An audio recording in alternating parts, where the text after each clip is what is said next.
Hello, and welcome to the Tudors Dynasty podcast. My name is Rebecca Larson, owner of TudorsDynasty.com, and you have found my podcast. On my Facebook page, I decided to make November the month of Katheryn Howard. Every day I plan to share at least one post, video, or image on the subject. November 1540 is when things began to unravel for the young Katheryn. The timing of this podcast couldn't be better. The story of Katheryn Howard intertwines with many other notable figures of the time, but none more than Anne of Cleves and Thomas Cromwell. We'll start with Katheryn's childhood and attempt to chronologically move forward through time until her execution in 1542. After writing the script for this podcast, I realized this deserves two parts. This part 1, will start from Katheryn's childhood up to her marriage to Henry VIII. Part 2, I'll cover her downfall. That's the part of her life that definitely deserves a lot of attention. Before we get too deep into this podcast, I need to take a minute, as I do every week, to thank those who have supported my podcast by becoming a subscriber or patron on Patreon. Because of your monthly donations, I am able to continue doing these podcasts. All the money that I receive helps to pay for the costs involved in running my website, podcast, and gathering the resources I need to ensure you get accurate information. This week, I'd like to shout out to Katie F. for becoming a patron. Thank you so much, Katie. You're the only one in the last week who has become a patron, and I want you to know I really appreciate it. If you are interested in becoming a member of this amazing group of people who I consider my best friends and family, you can do so by going to Patreon, patreon.com, and click on Become a Patron. For as little as $1 per month, you can ensure that I continue to do a podcast anywhere from 2 to 4 times per month. The more money I raise, the more time I will spend to give you a weekly podcast. With all that being said, welcome back to those who have been listeners from the beginning. Hello to those who came in somewhere in the middle. And to those of you who are new to this podcast, welcome. All right, it's time to get started. Sit back, relax, turn up the volume, and prepare to be transported back in time to the life of Katheryn Howard, 5th wife of Henry VIII. There isn't a whole lot of information about Katheryn's childhood, so I'll tell you what we do know. Katheryn Howard, according to author Gareth Russell, was born around 1522 at Lambeth to Edmund Howard and Joyce Culpeper. Joyce Culpeper was married twice, first to Ralph Lee when she was 12 years old, and the couple had 5 children together. When Joyce's husband died around 1509, Joyce became a wealthy widow. She also inherited land or money from her father after his death, but I do not have a date for that. Joyce's second husband was Edmund Howard. The couple were about the same age when they married. What it came down to was the fact that Joyce had money and Edmund Howard needed it. Joyce's mother never trusted her son-in-law, and they tried everything in their power to make sure Edmund did not have access to their money or land. We'll delve more into Edmund in a moment.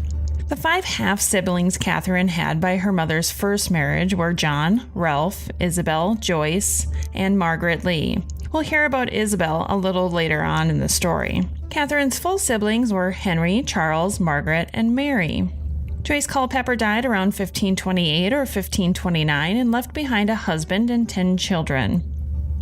Edmund Howard was the 3rd surviving son of the 2nd Duke of Norfolk. He wasn't always the pathetic man he later became. And one time he was said to have the athletic abilities of his brothers, but that he lacked their social intelligence. As a young boy, Edmund spent time at the court of Henry VII as a page boy, a great place for the 3rd son of the Duke of Norfolk to start his career. At 40 years old, Edmund married Joyce Culpeper. This was his first marriage, and we've already discovered it was Joyce's second. When Katheryn Howard was born, her father, Edmund, could not have been thrilled to have another daughter, another dowry to provide for a marriage. You see, Edmund had a problem with money. He didn't have any. He often borrowed from friends and didn't pay them back. When Joyce died, Edmund didn't have the money to support this large household.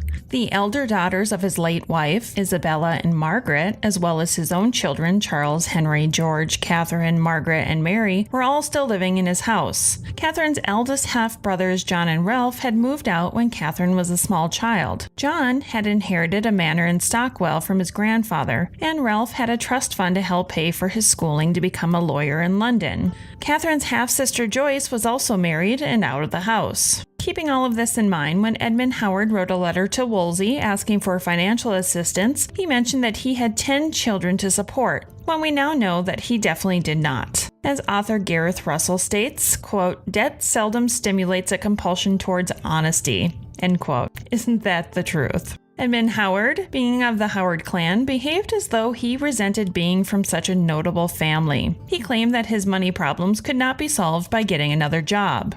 The thought of doing so would bring great reproach and shame to him and his blood. So Edmund believed getting another job to help pay for his expenses would bring shame on his family. Interesting, like being in debt would bring a greater shame on your family.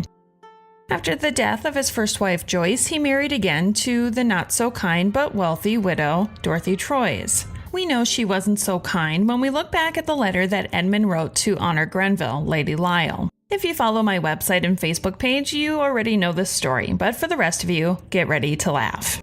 Quote, "Madame, so it is I have this night after midnight taken your medicine, for the which I heartily thank you, for it hath done me much good, and hath caused the stone to break, so that now I void much gravel. But for all that, your said medicine hath done me little honesty, for it made me piss my bed this night, for the which my wife hath sore beaten me, in saying it is children's parts to bepiss their bed." End quote.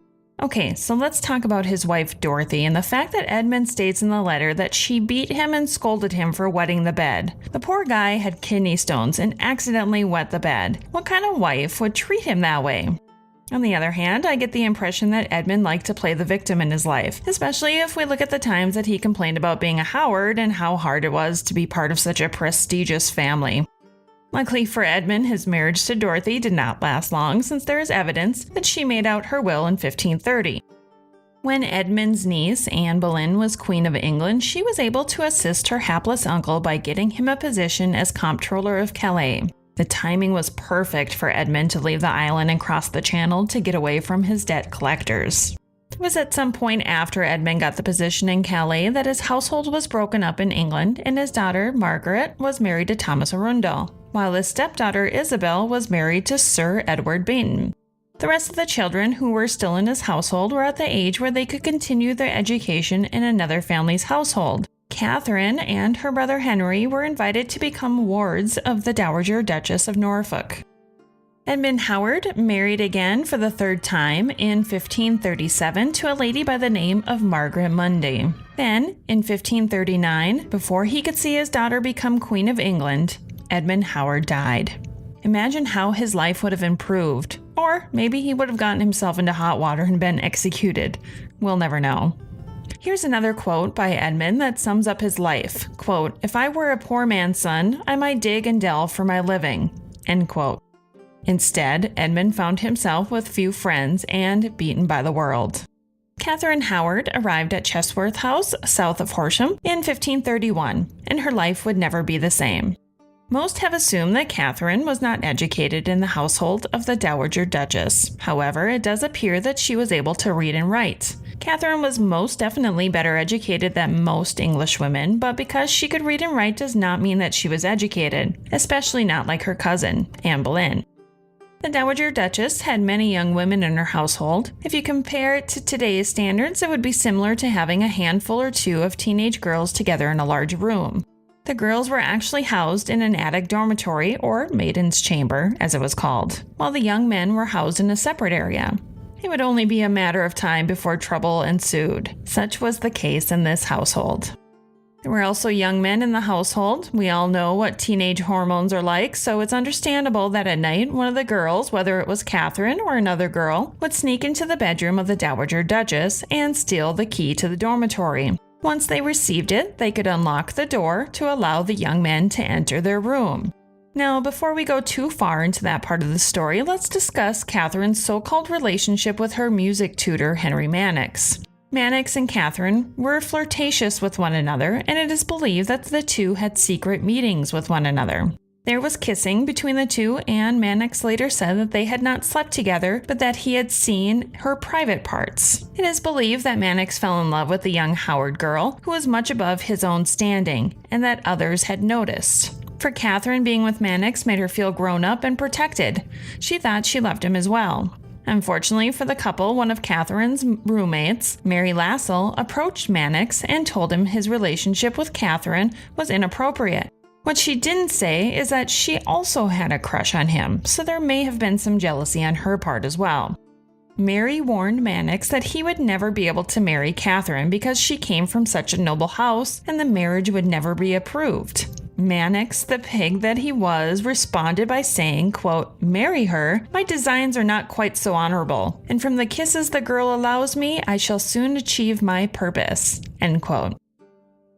Mary quickly informed Katheryn of what he had said, and Katheryn was disgusted. Katheryn confronted Mannix, and he responded by smoothing her over with something to the effect that he can't control his feelings around her. Katheryn, surely flattered, continued her so-called relationship with Mannix. Eventually, the relationship ended. Katheryn realized there were other men in the household who wanted her attention, and she liked it. It's possible that the relationship ended after the Dowager Duchess cut the two alone. Katheryn received 2 or 3 blows from her grandmother, and the couple were told that they should never be alone again. Later, in the interrogations of Katheryn Howard, she had this to say about Mannix. Quote, "At the flattering and fair persuasions of Mannix, being but a young girl, I suffered him in sundry times to handle and touch the secret parts of my body, which neither became me with honesty to permit nor him to require." End quote.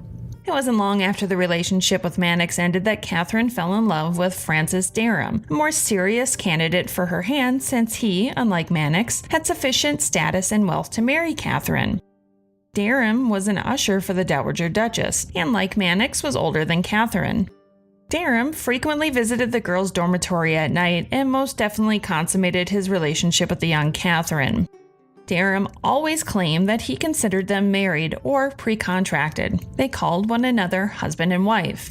This, by the standards of the 16th century, was enough. Others had heard them call each other by those titles as well and were aware that they were sleeping together. Author David Loades believes the couple's relationship lasted from 1537 to 1539. While contraception at the time was primitive, Katheryn clearly had a good grasp on how to prevent pregnancy.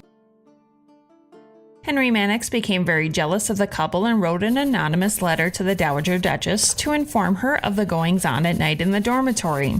After reading the note, the Dowager Duchess caught the lovebirds together and was furious. Get out of here! Derham departed shortly after to Ireland with an understanding that he would wed Katheryn when he returned to England.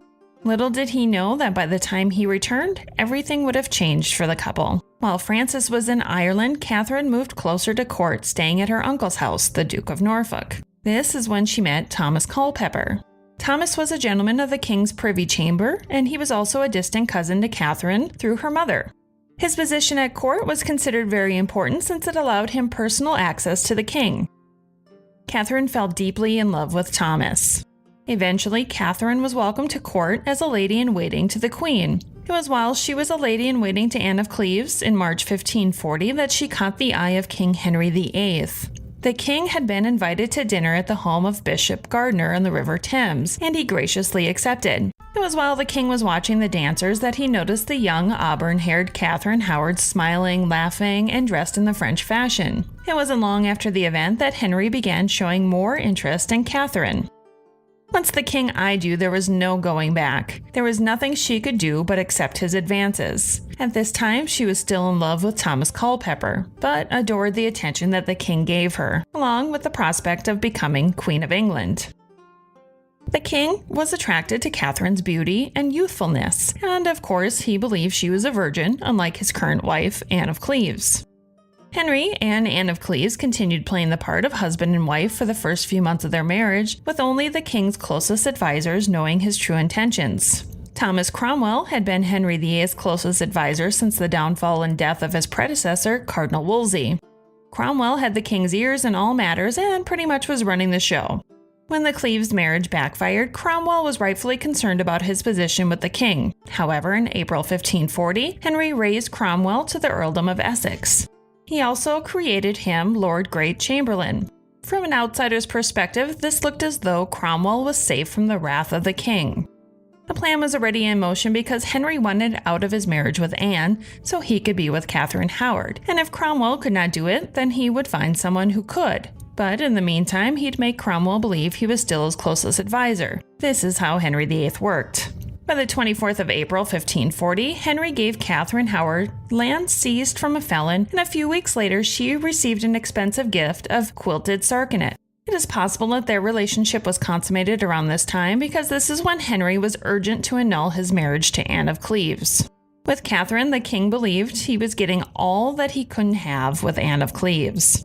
The end of favor came for Cromwell when he was arrested on the 10th of June, 1540. The scene played out as Cromwell was leaving the Parliament building to head to dinner. A sudden gust of wind blew his hat from his head and it fell to the ground. Normally, when a gentleman lost his hat, it was customary for everyone to remove their hats as a sign of respect. When Cromwell bent down to pick up his hat, no man showed him the respect that was warranted, at which Cromwell replied dryly, quote, "A high wind indeed must it have been to blow my bonnet off and keep all yours on," end quote. The men around him pretended not to hear what he said and carried on to dinner. During dinner, no man spoke to Thomas Cromwell. Once dinner was over, all the lords proceeded to the council chamber, where they would carry out their daily business. When Cromwell finally reached the chamber, all the men were already seated, at which he said, quote, "You are in a great hurry, gentlemen, to get seated," end quote. Once again, his words were ignored, and as he went to sit in his chair, Thomas Howard, the Duke of Norfolk, yelled, quote, "Cromwell, do not sit there. That is no place for thee. Traitors do not sit amongst gentlemen,"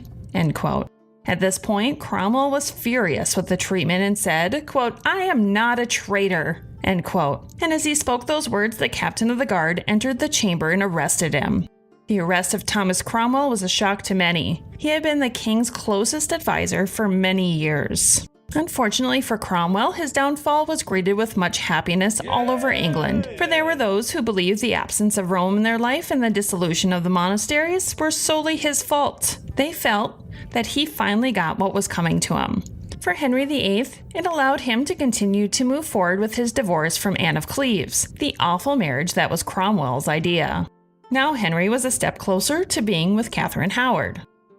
In the early hours of the 6th of July, 1540, the king sent a messenger to inform Anne of Cleves of his concerns about their marriage. The following day, after they were summoned to Westminster, the convocations of York and Canterbury, among other leading clergy, declared the marriage null and void after hearing Gardiner speak against the validity of the king's marriage. That very day, a group of men appointed by the king went to Anne of Cleves to inform her that her marriage was no more and that henceforth she would be called the king's sister. Now that his marriage to Anne of Cleves was over, Henry VIII was free to marry Katheryn Howard. On the 28th of July, at the mildly obscure Oatlands Palace, Henry and Katheryn were married. Some believe that the location of the wedding and the smaller court presence was due to the fact that Katheryn was pregnant. This was most definitely untrue. Katheryn was very petite, and her small frame would have made a pregnancy obvious. Those who dressed her would have noticed, and most definitely gossiped, because it seems that's all the ladies did at court. King Henry was obsessed with his young bride. He was so turned on by Katheryn that he could barely keep his hands off her. After the failed consummation with Anne of Cleves, this is exactly what Henry needed. Now he behaved as a teenage boy obsessed with his girlfriend. This would prove to the court that he was the same young Henry he always was, or so he believed. How had Henry not noticed that his wife was not a virgin? This is something I've often wondered. Clearly, Katheryn had experience in the bedchamber. Was she smart enough to act the part of a virgin, or was Henry so enamored that he overlooked such an obvious thing? He believed Katheryn to be his rose without a thorn, so my guess is that he was ignorant to the truth. On the same day that Henry and Katheryn married, Thomas Cromwell was executed. Thank you for joining me this week for the Tudors Dynasty podcast. We'll end this podcast with some of Thomas Cromwell's final words and return here next week for the rest of Katheryn Howard's story. See you next week. Gentlemen, you should all take warning from me, who was, as you know, a poor man made by the king into a great gentleman, and I, not contented with that, not with having the kingdom at my orders, presume to a still higher state. My pride has brought its punishment.